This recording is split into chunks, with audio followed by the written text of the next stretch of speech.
지금으로부터 약 30여 년 전 어느 날의 일이었습니다. 빗줄기가 억수같이 쏟아지고 천둥bun괴가 매섭게 쳐대는 통에 유독 불길하고 을씨년스러운 분위기가 흘렀던 그날 밤, 평소 화목하기로 동네에 소문이 자자했던 어느 가정으로 초대받지 않은 불청객 하나가 침입했어요. 돈을 훔쳐갈 목적으로 몰래 담장을 넘고 창문을 뜯어내며 잠입해온 도둑이었죠. 도둑을 마주친 그 집의 가장은 사랑하는 아내와 유치원생 외동딸을 지키기 위해 온몸을 내던졌습니다. 잠시간의 치열한 몸싸움 끝에 경찰이 도착하면서 도둑은 현장에서 체포가 되었지만 온몸을 내던져 가족을 지켜낸 가장은 큰 부상을 입은 탓에 그만 세상을 떠나게 되고야 말았죠. 불행은 거기서 끝이 아니었습니다. 살아남은 아내 또한 남편을 잃었다는 충격으로 마음앓이를 하다가 오래지 않아 임종을 맞이했고 졸지에 혼자 된 유치원생 외동딸은 고아원으로 옮겨졌거든요. 안녕하세요. 지금은 30대 후반에 접어든 애청자 여성이 사연 보내드립니다. 그리고 사실 전 여러분들께서도 이미 예상하고 계시다시피 앞서 말씀드린 도둑 사건의 유일한 생존자예요. 하루아침에 고아가 되어버린 외동딸이 바로 저였던 거죠. 갑작스럽게 생활 환경이 변해버린 모든 어린이들이 그렇겠지만 처음에 전 고아원 생활에 좀처럼 적응을 하지 못했어요. 수십 년이 지난 지금에도 그 시절을 돌아보면 눈에 눈물이 흥건하게 맺힐 만치 너무나도 외로웠으니까요. 애초에 가족의 정이란 게 뭔지 부모의 사랑이라는 게 뭔지 전혀 모르고 살았더라면 차라리 덜 외로웠을 테지만 전 누구보다 화목한 가정과 뜨거운 부모의 사랑을 온몸에 받는 외동딸이었거든요. 그런 제가 하루아침에 피부치 하나 없는 고아원으로 옮겨졌으니 쉽사리 적응을 할 수가 없었던 거죠. 하지만 전 당시 유치원생 어린 나이였음에도 불구하고 이런 생각을 했습니다. 어떻게든 살아남아야 한다. 잘 살아남아서 화목하고 행복한 가정도 꾸리고 사랑하는 내 가족을 다시는 누구도 해칠 수 없도록 강한 어른이 되자 하는 생각 말이에요. 그래서 자연스럽게 제 일생일대의 꿈은 화목하고 행복한 가정을 꾸리고 지켜내는 것이 되었죠. 다행스럽게도 부모님께서 물려주신 신체 조건이 좋았던 저는 성인이 되기가 무섭게 여군에 입대를 했어요. 일생일대의 꿈을 반드시 이루어내기 위해 당시로서는 보기 드문 여군 특전사 부사관으로의 입대를 선택했던 거죠. 그렇게 충실히 군복무를 마치고 전역한 뒤로는 군 경력을 살려 보안업체 직원으로 취업했습니다. 보안업체 직원으로서 처음 가스총을 받은 제가 배치받은 첫 근무지는 다름 아닌 은행이었어요. 물론 그 또한 제가 먼저 자청한 근무지였습니다. 도둑으로부터 재산과 가족을 지키기 위해 한몸 내던지셨던 친정아버님처럼 시민들의 재산을 지켜주는 사람이 되고 싶었거든요. 또한 장차 화목하고 행복한 가정을 꾸리게 된 남편을 만난 곳이 바로 그 은행이었습니다. 남편은 정말이지 그저 평범한 사람이었거든요. 평범한 대학을 졸업한 뒤 평범한 입사 과정을 거쳐 평범한 은행원이 된 사람이었거든요. 그런 남편과 다소 불우한 성장 배경을 가진 저. 이렇게 다른 두 사람의 눈이 딱 맞게 된 계기는 아이러니하게도 도둑이었습니다. 당시 남편과 저는 저희의 직장인 은행 가까운 어느 건물에 자취를 하고 있었는데요. 어느 날처럼 각자 퇴근한 저희가 각자의 원룸으로 들어가려던 바로 그 순간 남편의 외마디 비명소리가 들려왔습니다. 제가 급히 달려가 보니 남편은 얼굴이 허옇게 질린 채로 겁에 질려 바짝 얼어붙어 있었고 마침 남편의 원룸에서 뛰쳐나온 누군가가 후다닥 도망치는 모습이 제 눈에 띄었어요. 순간 도둑이구나 빠르게 판단한 저는 괴한을 즉시 추격해 특정 부사관 시절 갈고 닦은 솜씨로 단번에 제압하고서는 경찰서로 인계했죠. 그렇게 사건을 마무리짓고 집으로 돌아왔는데 남편이 케이크 하나를 사들고 찾아왔더라고요. 감사합니다. 제가 이런 일은 처음이라 어떻게 인사를 드려야 할지 몰라서 준비해봤어요. 하지만 전 남편이 가져온 케이크가 썩 달갑지 않았습니다. 도둑으로부터 가족을 지키려다 생을 마감하셨던 친정아버님의 기억이 떠올랐기 때문이었죠. 그래서 전 남편에게 툴툴댔어요. 케이크 같은 거 사올 시간 있으면 가서 호신용품 같은 거라도 사다가 집에 비치해두세요. 요즘 세상이 얼마나 험한데요? 자기 몸 하나 정도는 스스로 지킬 수 있어야죠. 그러자 남편이 면목 없다는 듯 고개를 떨구는데 그 모습이 어찌나 여리여리하고 가늘퍼 보이던지 사람 마음 참 이상해요. 같은 직장에서 근무하면서도 대화 한마디 나누어 본 적 없던 그 남자를 지켜주고 싶다는 생각이 들더라고요. 그래도 다행이네요. 제가 옆집 살아서 제 연락처 드릴 테니까 앞으로 무슨 일 있으면 바로 전화해요. 내가 바로 달려와서 도와드릴게요. 덕분에 인연을 맺게 된 저희는 남편이 먼저 사랑 고백을 해오면서 연인이 되었어요. 왜 사람들은 자신이 가지고 있지 못한 것에 대한 선망을 품고 살아간다고 늘 하잖아요. 당시 남편이 딱 그랬었더라고요. 모든 것이 평범했던 남편에게 딱 한 가지 특별한 지점이 있었다면 그건 바로 집안이었습니다. 남편의 집안은 대대로 건강에 문제가 있는 가문이었거든요. 대대로 물려내려오는 지병으로 인해서 당뇨하기 일수인 그런 집안이라고나 할까요? 아무튼 이처럼 남편은 건강에 대한 콤플렉스가 있었던 사람이었는데 여군으로서 특전사 부사관으로 전역했던 데다가 도둑도 떡하니 제압해버릴 만큼 튼실한 저에게 자연스럽게 끌리게 되었던 것이었어요. 다만 그때 저는 결혼까지 생각하고 있지는 않았어요. 화목하고 행복한 가정을 꾸리는 것이 일생일대의 꿈 아니었냐고요? 그거야 물론 그랬지만 솔직히 남자들에게 상처를 조금 받았었거든요. 이 사람이다 싶었던 남자들을 몇 번 만나보았지만 그들은 모두 제가 고아라는 사실을 알게 되기가 무섭게 이별을 통보해왔었습니다. 하지만 제가 고아라는 사실을 숨긴 채로 결혼을 할 수는 없는 일이잖아요. 그래서 걱정이었던 거죠. 이 남자도 나를 떠나가지 않을까 하는 두려움 때문에요. 하지만 남편을 향해 깊어가는 사랑을 주체할 수 없었던 저는 아주 크게 용기 내어 모든 사실을 고백했습니다. 있잖아. 이런 얘기 어떻게 들릴지는 모르겠지만 사실 나 고아원 출신이다. 고아원? 아니 어쩌다가? 나 어릴 적에 집에 도둑이 들어왔었는데 아버지께서 도둑이랑 맞서시다가 그만. 어머니께서는 아버지가 돌아가신 충격으로 마음의 병을 얻어서 세상을 떠나셨고 그래서 난 내세울 거라고는 당신을 향한 사랑 하나밖에 없어. 이런 나여도 괜찮을까? 그러자 한참을 고민하던 남편이 무언가 크게 결심한 눈빛으로 대답했습니다. 그 말은 오히려 내가 해야 할 것 같은걸?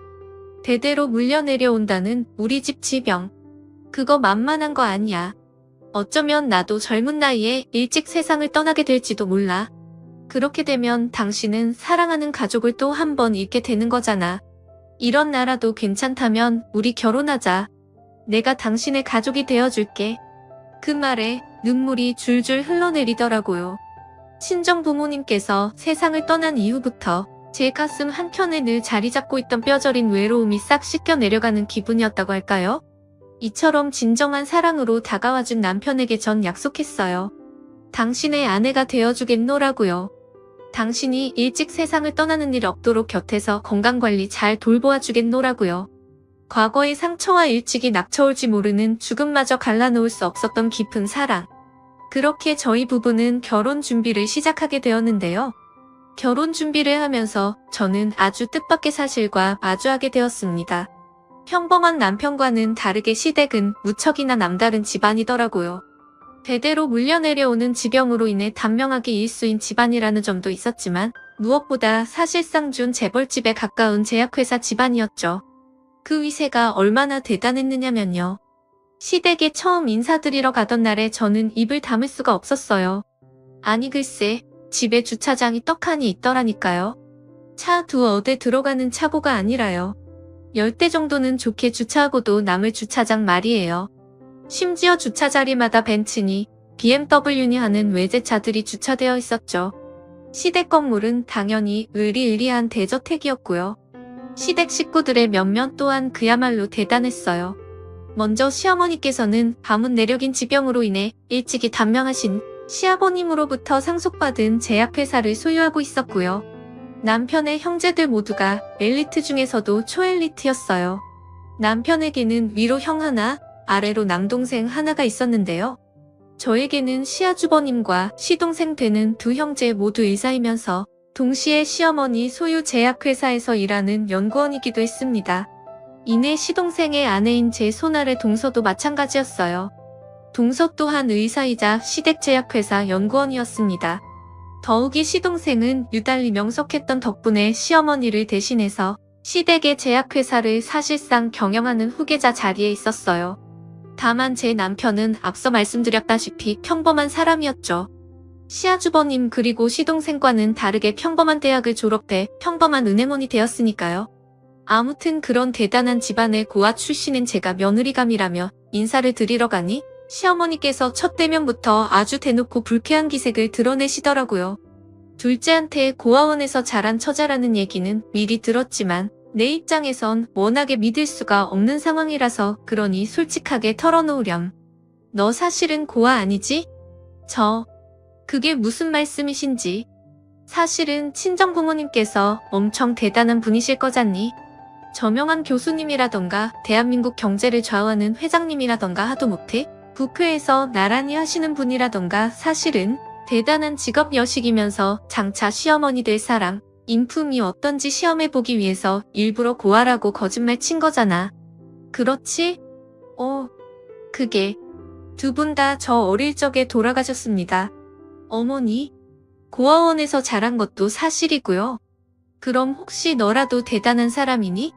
미국에서 박사 학위까지 취득한 수재라던가 자수성관 갑부라던가 설마 아니? 여군 출신의 은행 보안 요원으로 근무하는 게 사실이라는 말은 하지 말아주렴. 내 입에서 그 말이 나와버리면 우리 집안 꼴이 참 우스워질 것 같거든. 외람되지만 맞습니다. 여군 특정 부사관으로 전역한 뒤에 은행 보안 요원으로 근무하다가 아드님을 만나게 되었어요. 저와 아드님의 격차는 분명한 사실이지만 그 격차를 뛰어넘을 만큼 사랑한다는 것도 사실입니다. 그러니 너무 밉게 생각하지는 말아주세요. 어머니, 너 지금 그걸 자랑이라고 하는 거니? 여자가 우중 못났으면 몸쓰는 일이나 하고 살아. 듣기 싫으니 이 집에서 썩 나가거라. 우리 집안에서 너한테 내어줄 자리는 운전기사 자리밖에는 없어. 둘째 며느리가 아니라. 네, 맞습니다. 시어머니는 소위 잘난 집안이라는 자부심이 아주 대단한 사람이었어요. 그래서 제 남편이 집을 나와 혼자 원룸에 자취를 하며 평범하게 살아왔던 것이었더라고요. 시어머니 입장에서는 잘난 첫째와 더 잘난 막내 아들 사이에서 혼자 평범한 둘째 아들인 제 남편이 미운 우리 새끼였을 테니까요. 그런데도 시어머니가 왜 결혼을 반대했느냐고요? 시어머니가 제 남편을 미운 우리 새끼 취급하면서 마음에 들지 않았다면 그런 아들이 누구랑 결혼하든 굳이 나서서 반대할 이유까지는 없지 않느냐고요? 그게 사실은 제가 시집가고자 했던 자리가 사실상 시댁의 맏며느리 자리였기 때문이었어요. 시아주버님께서 결혼을 포기한 상황이셨거든요. 대대로 물려내려오는 지병으로 인해 언제 단명할지 모르는데 괜히 결혼했다가 남의 집 귀한 여식을 젊은 과부 만들 수는 없다는 이유로 말이에요. 결혼을 하지 않겠다던 시아주버님의 결심이 어찌나 확고하던지 시어머니께서는 도저히 말릴 방도가 없었고 그러다 보니 제가 시댁의 둘째 아들에게 시집을 가게 되면 자연스럽게 사실상의 맏며느리가 되어야 하는 상황이었어요. 위세 대단한 집안의 안주인이 시어머니 입장에서는 저에게 맏며느리 자리를 넘겨줄 수는 없다는 입장이었고요. 상황이 이처럼 복잡하니 제 결혼은 아무래도 성사가 되기 어려운 것만 같아 보였습니다. 물론 저와 남편은 결혼 반대에 최선을 다해 맞섰죠. 저는 저대로 여군 특전사 출신이기에 남편을 더 잘 지켜줄 수 있다. 과거 원룸 도둑 사건 때도 내가 남편을 지켜주었다. 나처럼 든든하고 믿음직한 며느리감이 또 없을 거다 하는 말로 시어머니를 설득하기 위해 노력했고 남편은 남편대로 언제 단명할지 모르는 날 사랑해줄 세상 유일한 여자다 하는 말로 시어머니와 맞섰죠. 하지만 시어머니는 좀처럼 결혼 반대의 뜻을 굽히지 않았는데요. 그런 저희 부부의 결혼이 성사될 수 있었던 건 시댁 제약회사의 후계자인 시동생 덕분이었어요. 저희의 결혼이 무산될 것만 같던 어느 날 시동생이 저를 찾아와 이렇게 말하더라고요. 둘째요. 많이 힘들어해요. 어머니 때문에 사랑하는 사람을 놓치게 될지도 모르겠다면서요. 제 생각도 그래요. 솔직히 이 결혼을 하는 게 맞는지 잘 모르겠어요. 제 일생일대의 꿈은 행복하고 화목한 가정을 꾸리는 것이었는데 저 때문에 남편이랑 어머님께서 매일 싸우고 있잖아요. 그래서 자꾸만 미안한 마음이 들어요. 제 행복만을 위해서 시댁의 행복을 망가뜨리고 있는 건 아닌가 싶어가지고요. 그럼 이렇게 보면 어떨까요? 제가 제약회사의 후계자잖아요. 집안에서도 힘이 좀 되거든요. 어머니도 제 말 한마디면 꼼짝 못해요. 그러니까 저 한번 믿어보세요, 형수님. 이에 저는 마지막 희망을 품은 채로 부탁한다며 대답했고, 시동생은 곧장 시어머니에게 결혼 허락을 받아주었어요. 우리 집안 식구들이 대대로 단명하는 이유가 유전병 때문이잖아요.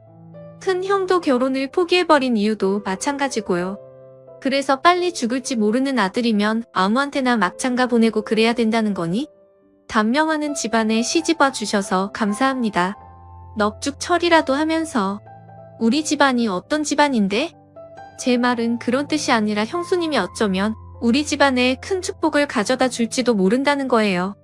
형수님 정도로 건강한 유전자를 가진 사람이면 우리 집안 유전병을 물려받지 않은 건강한 손주도 떡하니 안겨줄 수 있을 거라고요. 과학적으로 그래요, 어머니. 유전병은 현대의학을 통해서 극복할 수도 있지만 건강한 유전자의 만남을 통해서 극복할 수도 있거든요. 그 말에 시어머니께서는 마지못해 저희의 결혼을 허락해 주셨습니다. 대대로 단명하는 집안의 안주인 입장에서는 유전병을 극복해낸 건강한 손주를 얻는 것이 일생일대의 꿈일 수밖에 없었으니까요. 실제로 그렇게 되었어요. 저희 부부는 결혼 이후 오래지 않아 쌍둥이 아들을 출산하게 되었고, 검사 결과 시댁 가문의 유전병 소견은 발견되지 않았거든요. 긴 시간 이어져 왔던 단명이라는 가문의 슬픔을 끊어내는 순간이었고, 또한 시어머니께서 큰 깨달음을 얻어 개과천선하게 된 순간이기도 했죠. 시어머니께서는 건강한 쌍둥이 아이를 품에 안아들던 바로 그날부터 개과천선하셨고, 친부모님보다 100배는 더 자애롭고 100배는 더 사랑을 쏟아주는 가족이 저에게 되어주셨거든요. 덕분에 전 평생의 꿈이었던 행복하고 화목한 가정을 꾸릴 수 있게 되었어요. 정말이지 앞으로는 웃음꽃만이 가득한 삶이 펼쳐질 거라고 그땐 정말 그렇게 생각했는데요. 마냥 행복할 것만 같았던 어느 날, 제 삶을 송두리째 뒤흔들어 놓을 사건이 벌어지고야 말았습니다. 모든 사건의 시작은 제 결혼의 은인이었던 시동생이 생사를 오가게 되면서부터였어요. 당시 시동생은 제약회사 관련 업무로 인해 부산에 출장을 떠나던 길이었는데요. 불운이 닥쳐오려고 그랬던 모양인지 시동생의 운전기사님께서 갑작스런 부친상으로 인해 자리를 비우게 되셨고, 시동생은 직접 차를 몰아 부산으로 떠났어요. 그리고 아무도 예기치 않은 교통사고가 발생했습니다. 연락을 받은 저와 남편이 병원에 도착했을 때 시동생은 이미 사경을 헤매며 응급수술을 받고 있었죠. 참 다행스럽게도 시댁은 의료계에 좋은 인맥들이 많았어요. 덕분에 시동생은 수술을 잘 마칠 수 있었죠. 적어도 숨은 붙어있는 채로 수술방에서 나올 수 있었으니까요. 네, 맞습니다. 과장, 교수급 의료진들이 총동원되어 수술을 한 끝에 얻어낸 최선의 결과가 적어도 일단 사망은 막았다였을 만치 참혹한 사고였고, 또 그만치 시동생의 상태는 아주 심각했어요. 당장 내일 세상을 떠난다고 하더라도 전혀 놀랍지 않은 상황이었죠. 하지만 전 시동생을 그대로 보낼 수가 없었습니다. 친정 부모님 때처럼 사랑하는 가족을 하루아침에 떠나보내기는 싫었어요. 또한 시동생은 저와 남편을 이어주었던 결혼의 은인이었기에 더더욱이 손 놓고 있을 수는 없었죠. 그러나 저는 시아주버님과 동서처럼 의사가 아니었어요. 그런 제가 시동생을 위해 할 수 있는 일이라고는 매일같이 기도하고 최선을 다해 간호하는 것밖에 없었어요. 그래서 전 직장에 휴직계를 제출해놓고는 그 시간부로 시동생이 생사를 오가고 있는 병원에 단단히 자리를 잡았어요. 단 한시도 병원을 떠나지 않으며 의식조차 없고 희생할 수 있으리란 보장조차 하나 없는 시동생의 병간호에 최선을 다했죠. 그러다 보니 조금 이상한 기분이 들더라고요. 저도 이렇게 마음이 아파 가만히 있을 수가 없을 지경인데, 친혈육인 시아버님과 시동생의 아내인 동서는 병원에 콧배기조차 안 보이더라고요. 심지어 시아주버님과 동서는 의사였는데도 병원에 찾아오질 않았습니다. 너무나도 이상한 상황이었죠. 그런 두 사람이 병실에 처음 모습을 드러낸 건 시동생의 생사를 오가게 된 이후 한 달이라는 시간이 훌쩍 지난 어느 날이었어요. 그래도 일단 오기는 왔구나 하는 마음에 한시름 놓은 저는 병간호를 시아주버님과 동서에게 맡겨둔 채로 집으로 돌아가려고 했어요. 당시 저는 며칠 동안 제대로 씻지도 못한 참이었기에 집에서 샤워라도 하고 얼른 돌아올 요령이기도 했었고요. 시아주버님과 동서에게 생사를 오가는 시동생과의 시간을 만들어주고 싶었던 배려이기도 했었죠. 그런데 하필이면 시동생의 병실에 차키를 두고 나왔더라고요. 그래서 걸음을 돌린 저는 시동생의 병실 앞에서 급히 몸을 숨겨야만 했습니다. 시동생의 병실에서 시아주버님과 동서의 뜨악스러운 대화가 넘어왔거든요. 아무래도 안 되겠어요. 큰아주버님이랑 저 둘 다. 이건 사경을 헤매고 있는 제 남편에게 도저히 못할 짓이라고요. 어쩌겠습니까? 우리의 마음이 서로 딱 맞아 떨어져 버린 것을. 막내한테는 미안하지만 흔들리지 말아요. 우리 나중에 벌 받을 거예요. 저희 꼭 벌 받을 거예요. 그럽시다. 우리가 벌 받을 짓을 하고 있는 거라면 나중에라도 꼭 받읍시다. 하지만 지금은 아니에요. 지금은 그 무엇도 우리의 마음을 막을 수 없어요. 그런 대화를 들으며 제 머릿속에는 정말이지 오만 가지 생각이 스쳐갔습니다. 그 생각들의 대부분은 두 사람이 불륜을 저지르고 있다는 생각이었어요. 도저히 시아주버님과 동서의 사이를 의심하지 않으려야 않을 수가 없을 만치 의심스러운 대화였으니까요. 그건 그냥 누가 들어도 생사를 오가는 사람 앞에 두고 나누는 불륜, 커플의 대화였다고요. 심지어 두 사람은 그냥 불륜도 아니고 시아주버님과 동서 사이의 폐륜이었고요. 아니기를 바랐습니다.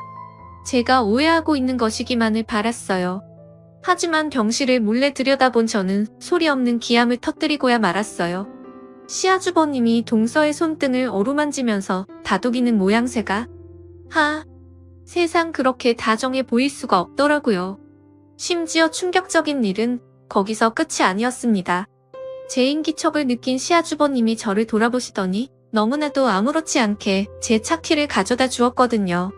돌아오실 줄 알았어요. 제 수씨. 차키 두고 가셨더라고요.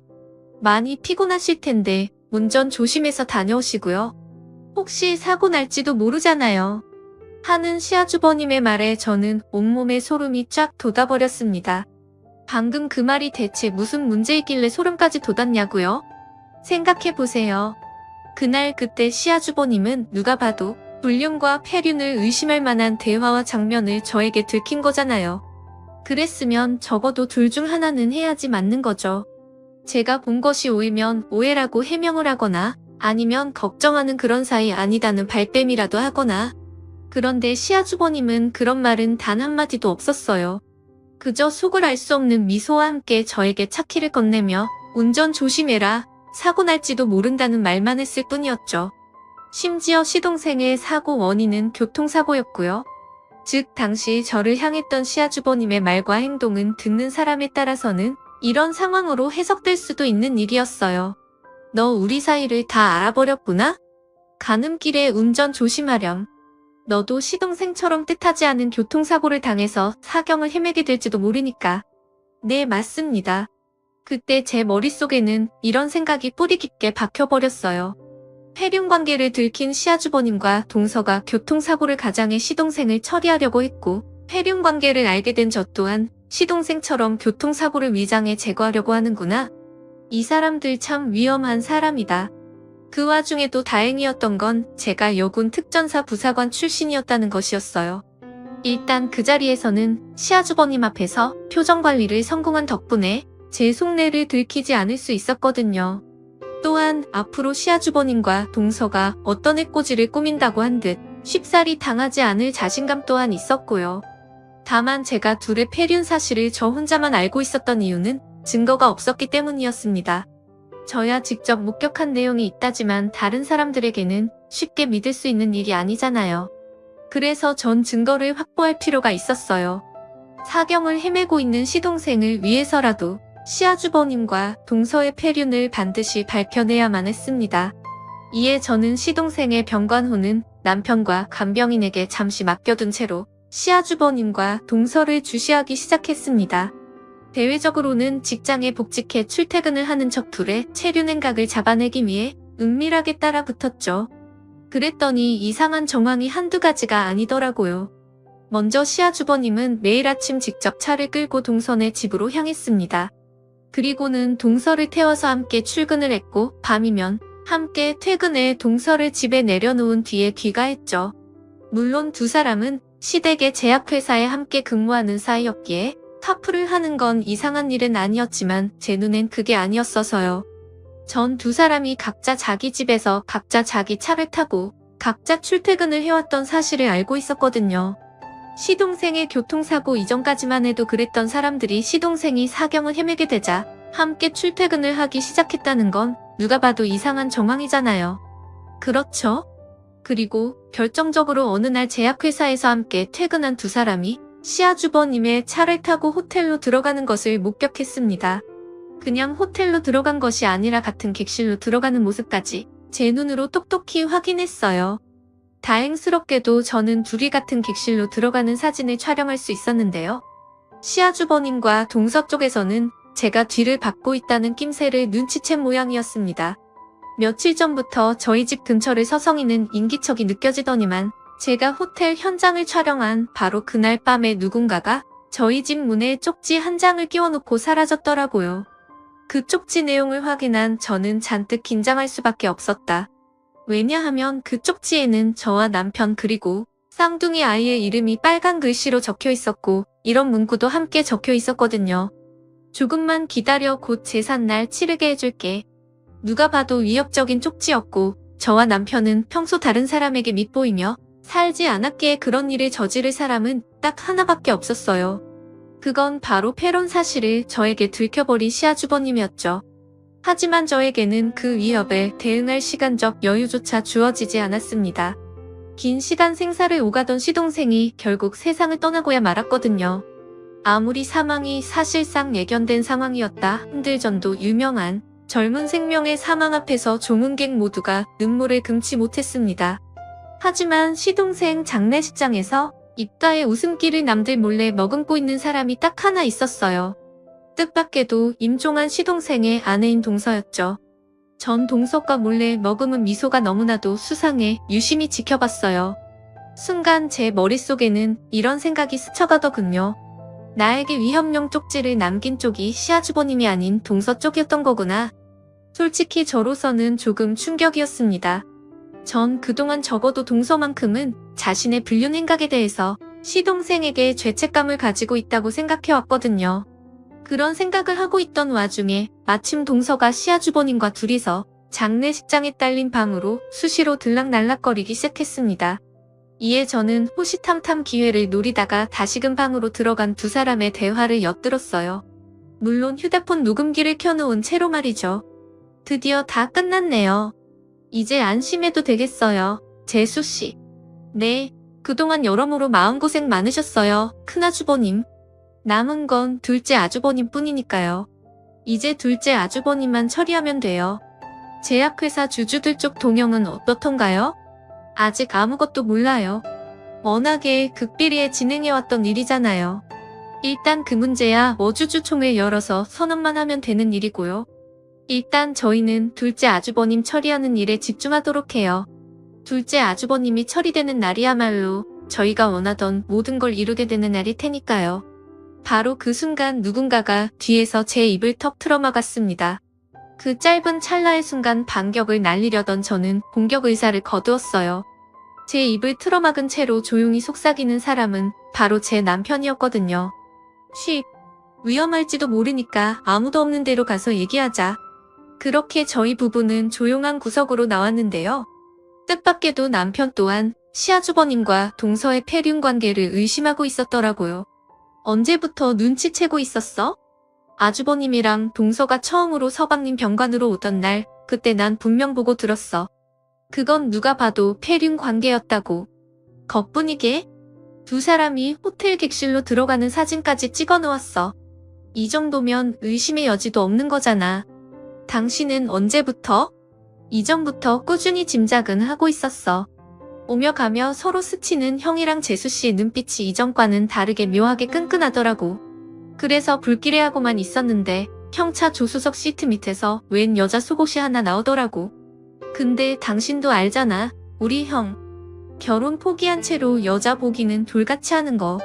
그런 형이 묘하게 끈끈한 시선을 보내기 시작한 사람이 바로 재수씨였고 그래서 내심 확신하고 있던 참이야. 그랬구나. 근데 오늘 얘기는 무슨 뜻일까? 동서가 그랬잖아. 주주총회 어쩌고 하면서 졸제 아주버님만 처리하면 자기들 목표 다 이루는 거라고. 제약회사 경영권 때문 아닐까? 후기자였던 막내가 세상을 떠나게 되었으니까 누군가는 경영권을 이어받아야 하는데 어찌되었건 나도 우리 엄마 아버지 아들이라 상속받게 될 지분이 꽤 크거든. 그래서 아마도 날 처리해서 내 지분까지 자기들이 먹어치우려는 것 같아. 당신 뭐 짐작하는 일 있어? 그게 사실은 시동생 사고부터가 그냥 교통사고가 아닐지도 모른다는 생각이 들어. 아주버님 재수씨 사이에 패론을 저지르는 사람들인데 자기들 목적을 위해서 무슨 짓을 못 저지르겠냐고.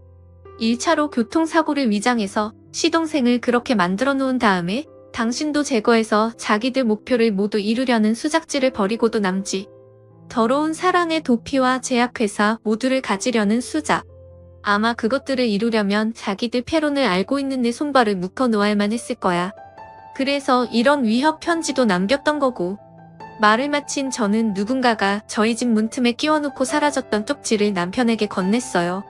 조금만 기다려. 곧 제삿날 치르게 해줄게 하는 쪽지였죠.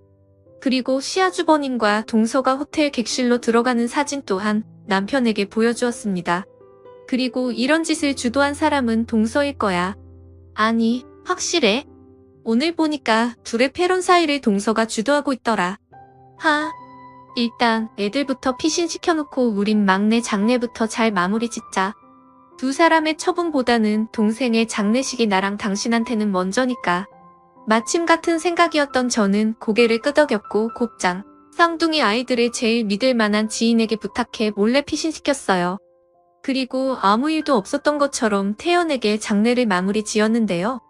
장례를 마치기가 무섭게 시댁의 제약회사에 주주총회가 수집되었다는 소식이 들려왔어요. 보통 후계자 자리가 공석일 경우 새 후계자를 선발하기 위해 주주들 쪽에서 먼저 주주총회를 수집하는 관례에 반해 당시의 주주총회는 시아주버님과 동서 쪽에서 먼저 요청한 주주총회였죠. 아무래도 그들이 제 남편을 제거한 뒤에 제약회사를 통으로 꿀꺽해버릴 속셈이 확실한 모양이었어요. 아니나 다를까 주주총회를 앞두고 시아주버님과 동서 쪽에서 제약회사의 연구소로 한번 나오라는 연락이 저와 남편 모두에게 줄창 쏟아져 오더라고요. 그들은 저와 남편을 한꺼번에 처리할 장소로 연구소를 택한 모양이었어요. 하긴 그곳만큼 비밀스러운 공간은 따로 없을 테니까요. 제약회사의 연구소는 출입을 허가받은 극소수의 인원을 제외하고는 접근조차 불가능한 곳이었으니까요. 이에 저는 아무것도 모르는 척 연구실로 남편과 함께 나가겠노라고 약속을 잡았어요.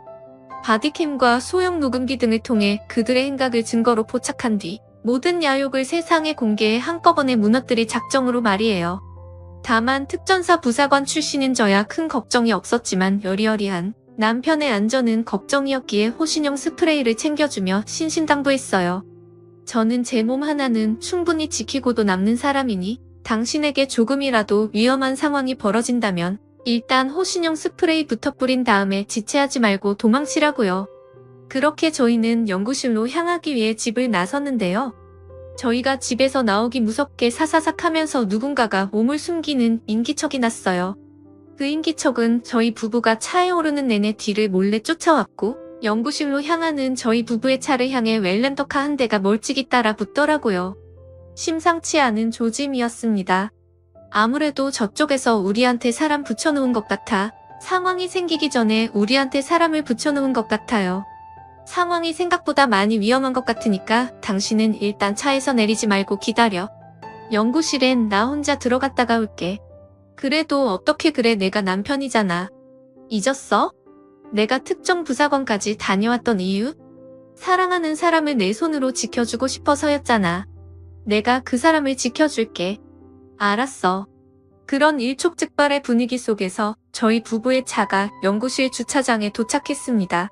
주차장에는 시아주버님과 동서가 무척 초조한 기색으로 기다리고 있더라고요. 즉시 차를 주차시켜 놓은 저는 시아주버님과 동서가 차에 올라가서 차에 앉아 있습니다. 시아주버님은 차에 앉아있고 동서는 차에 앉아있고 초조한 기색으로 기다리고 있더라고요. 즉시 차를 주차시켜 놓은 저는 혼자서 둘과 대면했습니다. 둘째는요? 재수씨 혼자 오셨나요? 왜 모르는 척이세요? 사람 시켜서 미행까지 붙여놓았으면 저희가 언제 집을 떠나서 어느 길로 도착하는지 정도는 수시로 보고받지 않나? 아님 혹시 이제 와서 발뺌이라도 하시려는 건가요? 미행이라뇨? 아니, 누가 그런 짓을. 재수씨 혹시 요즘 무슨 일 있으십니까? 전직 군인 출신이라는 건 잘 알지만 위험한 상황을 너무 혼자서 맞서려고 하지 마세요. 재수씨는 우리 가족인데 막내 그렇게 된 것도 모자라서 재수씨한테까지 안 좋은 일 생기면 저희 집안 진짜 풍비박산납니다. 착한 척 하지 마세요. 저 다 알고서 이 자리에 온 거니까. 하고 외친 제가 시아주버님과 동서가 호텔 객실로 들어가는 사진을 내던지는 순간 줄곧 저희 부부의 뒤를 미행해왔던 렌터카가 저만 치서분 빠른 속도로 달려오더니 끽 시아주버님 앞에 급브레이크로 멈춰졌어요.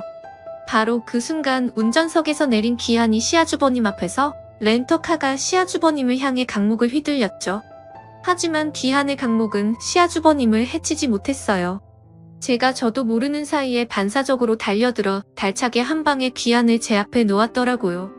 제가 정신을 차렸을 때는 이미 기한을 제 앞에 놓은 뒤였는데요. 갑작스러운 상황에 동서는 혼비백산하며 주저앉아버렸고 놀란 남편이 호신용 스프레이를 앞세운 채로 차에서 내려 마치 저를 보호하려는 듯이 다가왔어요. 그런데 제 발차기 한 방에 실신한 귀한의 얼굴을 본 남편이 황당해 하더라고요. 내막은 이랬습니다.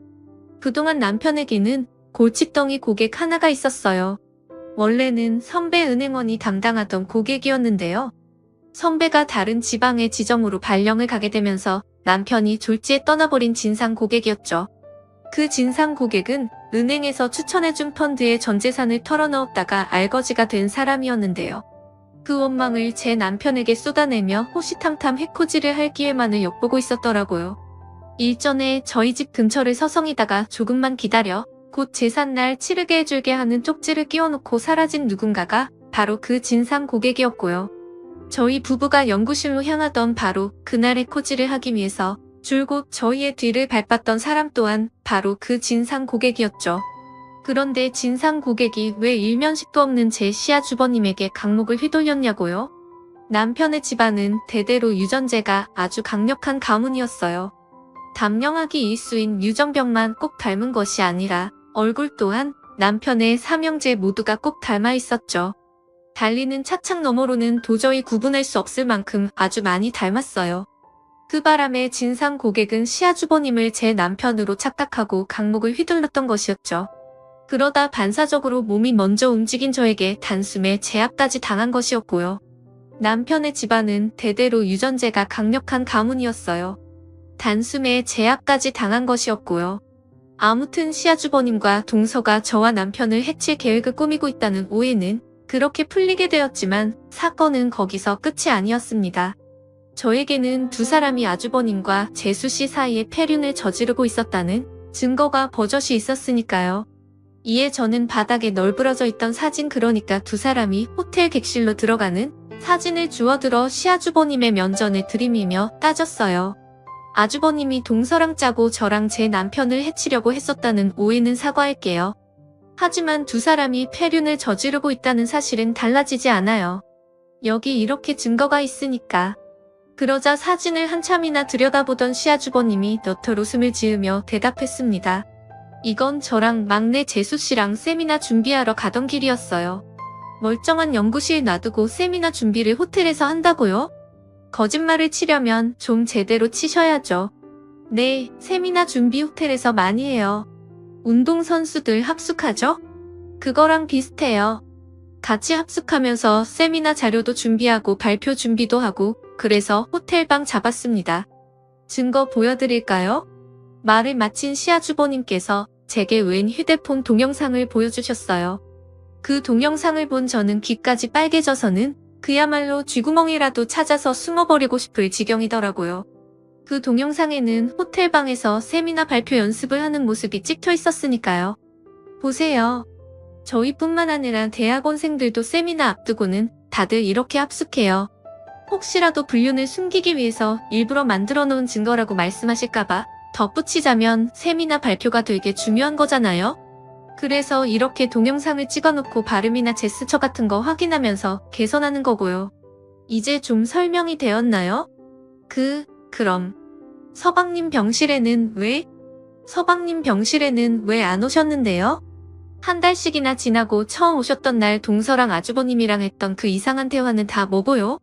아주버님이랑 동서랑 둘이서 서방님한테 못할 짓을 하고 있다는, 윤희 우리의 마음이 딱 맞아 떨어졌다는 윤희 했던 얘기들 말이에요.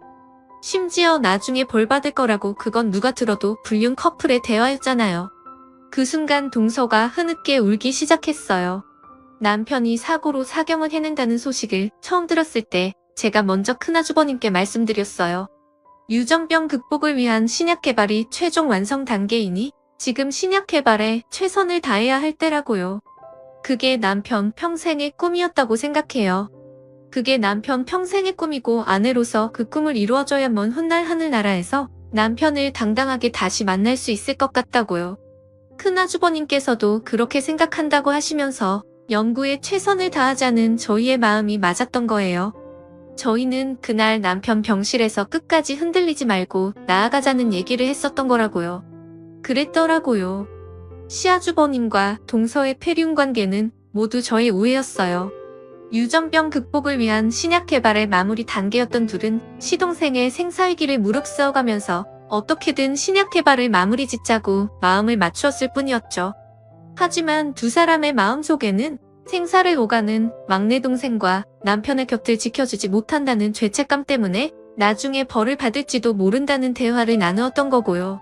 그럼에도 흔들리지 말고 시동생이 꿈이었던 신약 개발을 완수하자고 했던 약속이 그날 제가 시동생의 병실에서 엿들었던 대화의 진실이었어요. 두 사람이 출퇴근을 갑자기 함께하기 시작했던 건 시동생의 교통사고로 인해 동서가 운전에 두려움을 느끼게 되었기에 시아주버님께서 운전기사 노릇을 해주셨던 것이고요. 둘이 함께 들어갔던 호텔 객실은 앞서 들으셨던 것처럼 세미나 준비였죠. 신약 개발에 성공했기에 이를 학계에 보고하려면 세미나를 열어야 했거든요. 시동생의 장례식 당일 저희 부부가 엿듣게 되었던 주주총을 운운했던 말들도 제약회사를 꿀꺽하려던 속셈이 아닌 신약 개발이 성공했으니 주주총회를 열어서 주주들에게 신약 개발의 성공을 보고하고 선언하는 자리를 말하는 것이었고요. 또한 장례식장 당일 동서의 입에 남모를 미소가 머금어졌던 건 마침내 신약 개발에 성공했다는 기쁨이었어요. 동서 입장에서는 남편 평생의 꿈을 마침내 이루어냈다는 심정이었던 거죠.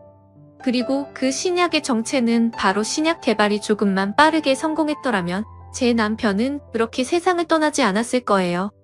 경찰이 제 남편의 차량 블랙박스를 복구했는데 교통사고의 원인이 일종의 발작 증세 같다고 하더라고요. 발작? 설마 시댁쭉 유전병? 네, 혼자 운전하던 도중에 유전병으로 인한 발작이 왔었던 모양이에요. 그래서 남편이 사고를 냈던 거고요. 그래서 사실 제 남편은 결국 집안 내력인 유전병으로 세상을 떠나게 된 거죠. 그래서 제가 더더욱 신약 개발에 온 힘을 쏟을 수밖에 없었던 거고요. 큰아주버님과 작은아주버님이 제 남편을 유전병으로 인해 세상을 떠나지 않도록 지켜드리고 싶은 마음에서요. 형님네 쌍둥이 아이들은 형님의 유전자 덕분에 유전병을 물려받지 않았지만 두 아주버님께서는 언제 단명할지 모르는 위험한 상태셨잖아요. 그럼 둘째 아주버님만 처리하면 된다는 말은 이제 둘째 아주버님한테만 신약을 투약하면 가문대대로 내려온 유전병과 단명의 악순환을 끊어낼 수 있다는 뜻이었어? 당연하죠.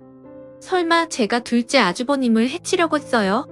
큰아주버님께서는 장례식 전에 이미 신약을 투약했으니 작은아주버님의 투약만 남았다는 말씀이었죠. 그렇게 모든 사실을 알게 된 저는 시아주버님과 남편의 사연을 알게 된 거죠. 알게 된 저는 시아주버님과 동서를 동시에 끌어안아 엉엉 울며 사죄했어요.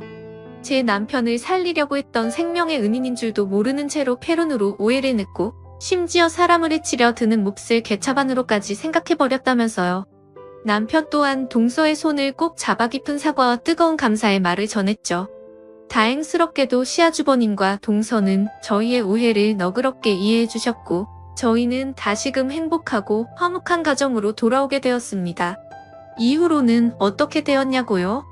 남편은 시아주버님과 동서가 만들어낸 신약 덕분에 유전병으로 인한 단면 걱정을 하지 않으면서 살게 되었어요.